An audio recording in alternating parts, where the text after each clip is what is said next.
Pakistan tele communication authority ने बताया कि इंटरनेट की सुस्त रवि या जेर समंदर submarine cable Asia, Africa, Europe one की मरम्मत के लिए कोई टाइम फ्रेम नहीं दिया जा सकता।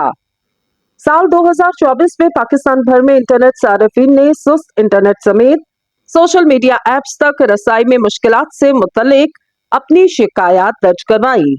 3 जनवरी को पीटीसीएल की जानिब से जारी बयान में कहा गया, पाकिस्तान को जोड़ने वाली AAE1 इंटरनेट केबल में खराबी की वजह से मुल्क में इंटरनेट की रफ्तार सुस्त होने के बाद सार्फिन को दरपेश मसाइल को दूर करने के लिए टीमें भरपूर तरीके से काम कर रही।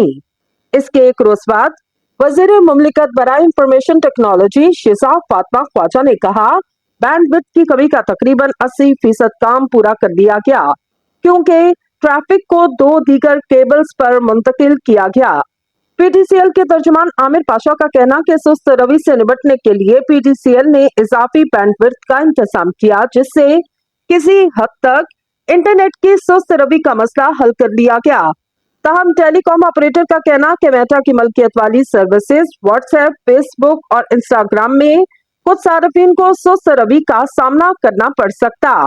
बयान में मजीद कहा गया कि हमें तवक्को है कि आइंदा चंद रोज में इस मसले का मुकम्मल तौर पर हल निकाल लिया जाएगा। पीटीए और पीटीसीएल इस मसले के जल्द अज जल्द हल को यकीनी बनाने के लिए दिल से काम कर रहे। बादशाह आमिर पाशा ने कहा कि बैंडविड्थ की कमी को दूर कर लिया गया। पीटीसीएल के तकनीकी अमले का कहना है कि इस नौयत के मसाइल को हल करने में 2 से 3 माह लग सकते। ताहम तर्जुमान पीटीसीएल ने इस दावे पर मजीद कोई तबसरा नहीं किया।